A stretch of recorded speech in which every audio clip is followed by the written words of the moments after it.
All right, so today we are going deep on procrastination, Oh, we are. but like really deep, like way past just making a to-do list. We're going to be using the book, Procrastination, Why You Do It, What to Do About It Now, by Jane Burka and Lenora Yuen as our guide. Yeah, I think that's a really good one to use. Yeah. This book digs into the psychology behind why we put things off. And, it's something we all do. Definitely. In fact, even the authors talk about how they procrastinate too. Oh, really? Yeah. One of them even talks about buying a tape deck and then just not returning it. Wow. For like 6 months. 6 months? 6 months. And this is someone writing a book about procrastination. Yeah, you'd think they'd have it all figured out, right? Right. But I think that's what makes this book so relatable. Yeah, it makes it feel more human. Totally. And it shows that procrastination isn't just about being lazy or disorganized. Totally. So what they're really saying is that procrastination is a psychological issue. It is, yeah. It is. And it's not just like a simple time management problem. Yeah. And, when I think about procrastination, I always kind of think about perfectionism as maybe a good thing. Oh, yeah. But the book kind of turns that on its head. Interesting. Yeah, it says that perfectionism can actually be a major fuel for procrastination. How does that work?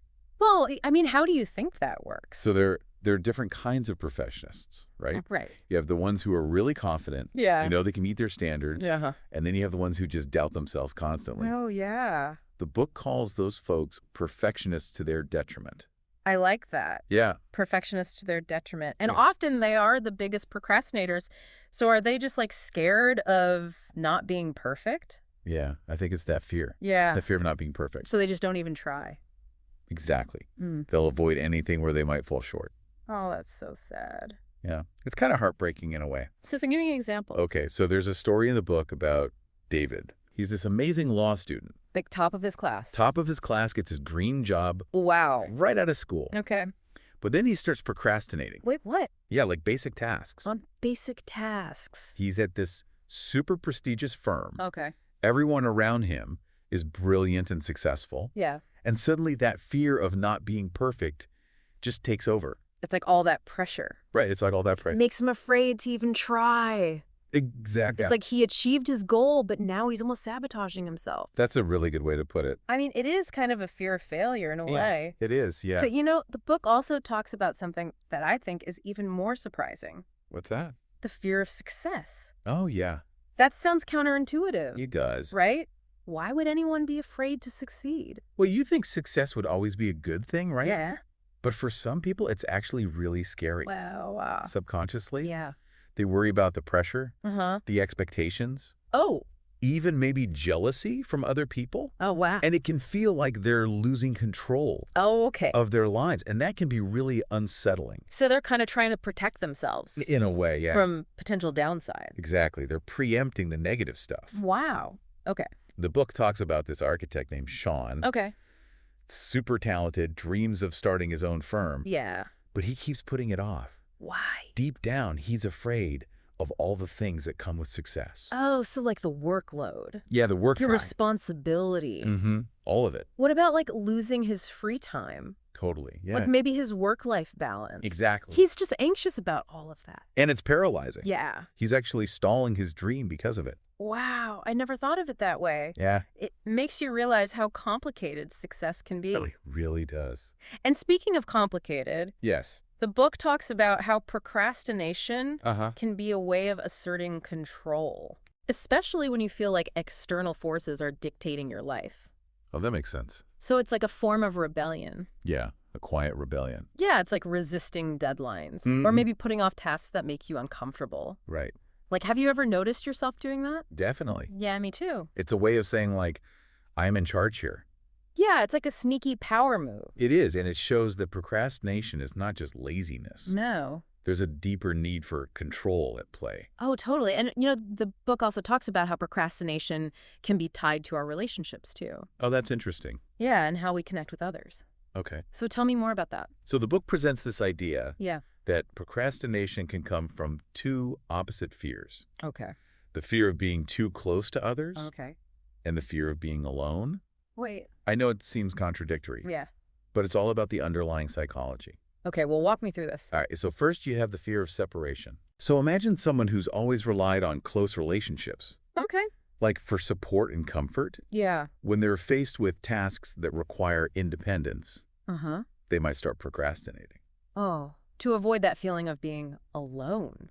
Yeah, it's a way to cling to those familiar connections. Oh, okay. So even if it's just delaying a task, Exactly. that would force them to be more self-reliant. Right. They're using procrastination to avoid feeling isolated or abandoned. Wow. Yeah, I could see how that would happen. The book talks about this college student, Gisley. Okay. She's really close to her family. Uh-huh. And when she goes away to college, That's a big change. it's a huge change. Hmm. And she starts procrastinating on her schoolwork. Oh, so it's a way to subconsciously stay connected to her family. Exactly. Even if it's through avoiding the work. Yeah. That would push her towards independence. Oh, wow.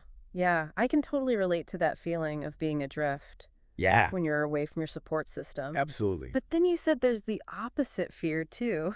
Right. The fear of intimacy. Okay, so how does that one work? So these are the people who might procrastinate to keep others at a distance, to avoid getting too close. Yeah. Like the vulnerability of close relationships. Oh, they're afraid of getting hurt or judged or... Exactly, even losing themselves in a relationship. They're building walls with procrastination. Wow. The book gives an example of Wally. Go. He's a mechanic, really good at his job, Uh-huh. but hates the idea of job hunting Why? because it would mean interacting with new people. Oh, so forming new bonds. Yes. Right? And that terrifies him. Wow. He would rather stay in his comfort zone, Yeah. even if it means sacrificing opportunities. Wow. These examples really show how procrastination can show up in so many different ways. They do, and that's why understanding your own patterns is so important. That's a good point. What tasks do you put off? Right. What are the consequences? Yeah. And what are you doing instead of tackling those tasks? It's all valuable information. It is. So it's not just about fixing the procrastination. Right. It's about understanding what it's telling us about ourselves. Exactly. It's like a message we need to decode. Oh, I like that. Yeah, It's a message. it is. Okay, so once we understand the message, Yeah. what can we actually do Mm. to overcome procrastination? That's a great question, and that's something we're going to dive into next. Okay. The book offers some really insightful strategies Okay. for setting goals, managing our time, and addressing those deeper fears that we've been talking about. Well, I'm definitely ready to hear about those strategies. This has been so insightful already. Me too.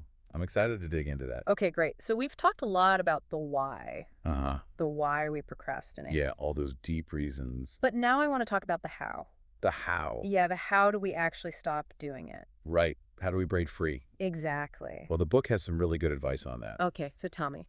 They talk about setting what they call behavioral goals. Behavioral goals. Yes, like instead of saying, I want to be more organized. Right, that's too vague. Way too vague. You got to be specific. Like, Okay. I'm going to spend an hour every Saturday morning decluttering my office. Oh, okay, so you're focusing on a specific action. Yeah, something you can actually measure Something you can actually do. and achieve.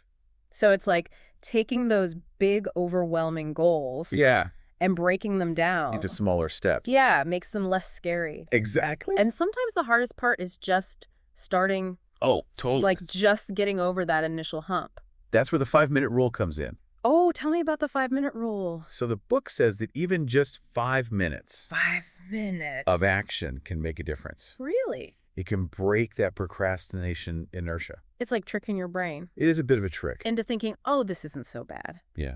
I can handle 5 minutes. Exactly. And then maybe you keep going. Need that momentum. Yeah, and you start to believe in yourself a little more. It's all about building that confidence. Okay, I like this 5-minute rule. That's a good one. So give me an example. Okay, so say you're dreading cleaning your whole office. Oh, yeah, I know that feeling. Instead of trying to do it all at once, Yeah. just focus on clearing off your desk. Okay. 5 minutes. 5 minutes. That's it. And then maybe you feel good and you do the filing cabinet next. Exactly. It's those small wins Yeah. that create a chain reaction. Oh, I like that. A chain reaction of productivity. There you go. Okay, so we've got behavioral goals. Mm-hmm. We've got the 5-minute rule. What else? The book also talks about something called the unschedule. Oh, yeah, the unscheduled. Oh, okay. What is that? So it's basically a weekly schedule. Okay. But instead of filling it with to-dos, Ah, you block out all your non-negotiable commitments, interesting. like work, sleep, family time. Okay, so stuff you absolutely have to do. Exactly. So you're creating a visual representation of how your time is actually spent. That's a good way to put it. And then you can see how much free time you actually have. Or how little sometimes. Right. It's a reality check. For your week. It helps dispel those illusions. Like that we have all the time in the world. Exactly. We think we have more time than we do. So the unschedule helps us be more realistic. And less overwhelmed. Okay, so I love that. Yeah, it's a good one. But sometimes procrastination, it's not just about bad planning. All right.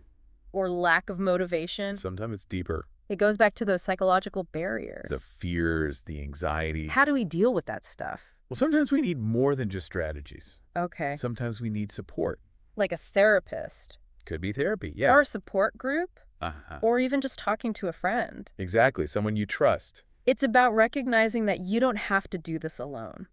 That's so important. Yeah, there are people who understand. And you can help. Just having that support system can make all the difference. Absolutely. It's a reminder that we're not alone. We're all in this together. And that procrastination is a human experience. It is. It doesn't mean we're lazy or incapable. It just means we might need some extra help. Yeah. To work through those roadblocks. This is all so helpful. I'm glad. We've really dug deep into the psychology and explored some practical ways to deal with it. I think that's the key. Yeah. Combining the psychology with the practical. It makes me feel hopeful. That's what we want. Like, I can actually overcome this. You can. So let's do a quick recap. Okay. For our listener. Yeah. We've learned that procrastination is a psychological issue with lots of different roots. Fear of failure, need for control. All sorts of things. But the good news is yeah, there are strategies and support systems out there. To help us overcome it. Exactly. So things like setting behavioral goals, using the schedule, seeking support. Those are all great tools. And don't forget about self-awareness. Yeah. Self-compassion. Be kind to yourself. Absolutely. We need to understand our own procrastination patterns. And remember, you're not alone. This has been such an insightful deep dive. It has. I feel like I have a whole new perspective on procrastination now. That's great to hear. You know, it's so easy to beat yourself up about procrastinating. It really is. But it is something that so many of us struggle with. It's a really common problem. Yeah. So before we wrap up this deep dive, I want to give our listeners something practical. Oh, it's a good idea. Like, what's one tiny thing that they can do today to tackle something they've been putting off? Okay, well, it could be something as small as setting a timer. A timer? Yeah, for 5 minutes. 5 minutes, okay. And just working on that task. Oh, okay, the one they've been avoiding. Yeah, even if it's just for 5 minutes. Just to start. Yeah, to get the ball rolling. I like that. Or maybe reaching out to a friend. Oh, for support? Yeah, or just for accountability. Yeah, like, hey, will you check in on me in an hour? And make sure I'm actually working on this. That can be really helpful. Yeah, just having that external motivation. Sometimes that's all it takes. Okay, so the key is to just take action. Any action, no matter how small. It's a victory. It is. Over procrastination. You're taking back control. And you know what? That small step, it might be the thing that gives you the momentum to keep going. I think it often is. You start to feel good about it. You build that confidence. Yeah, and you're like, okay, I can do this. And remember, yes, procrastination can actually be a teacher. A teacher. Yeah, if you pay attention to what you're putting off and why, it can tell you a lot about yourself. Like what? Your fears, your values, what you really want out of life. Oh, wow, that's powerful. Yeah. It's like procrastination is a guide. Yeah, a signpost. Pointing us toward what we need to address. Exactly. So it doesn't have to be the enemy. Right. It can be a tool. For self-discovery. This has been so insightful. I agree. I really feel like I have a new understanding of procrastination now. I'm glad to hear that. It's not just about being lazy. It's so much more than that. It's about understanding our own psychology. And our own unique challenges. And knowing that we're not alone. Absolutely. There are strategies and support systems out there to help us. That you can break free. So thank you so much for joining me on this deep dive. It was my pleasure. I think we all learned a lot today. I hope so. And to our listeners, yes, remember, you have the power to overcome procrastination. You do. So keep learning, keep growing. And keep moving forward. Until next time.